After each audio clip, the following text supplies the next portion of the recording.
abençoe, viu? Fica à vontade em nome do Senhor Jesus.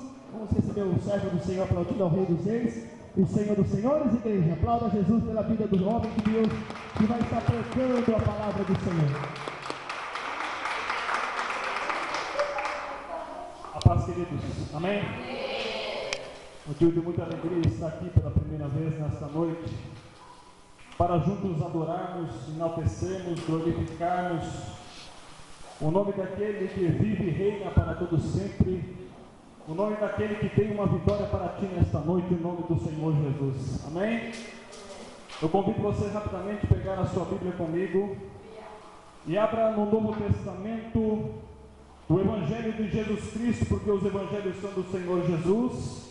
O escritor segundo escreveu João no capítulo 11 nesta noite, e vamos ler o versículo 1 em diante. Vamos ler também depois o versículo de número 40, 41, para a glória e a honra do nome do Senhor Jesus. Desde já quero agradecer irmão Rose, irmão Luiz, amigos de muito tempo, eles que intermediaram a nossa vinda para cá nesta noite. Deus abençoe vocês, esse casal abençoado.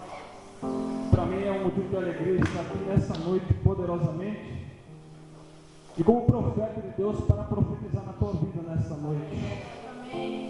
Se você crê no milagre, se você crê na resposta de Deus, eu tenho uma palavra de Deus para a tua vida nesta noite. Amém? Amém.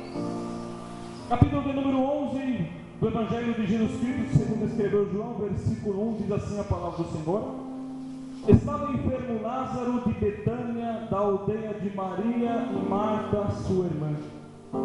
Estava Maria, cujo irmão Lázaro estava enfermo, e era a mesma que ungiu com bálsamo o Senhor e lhe enxugou os pés com o seu cabelo.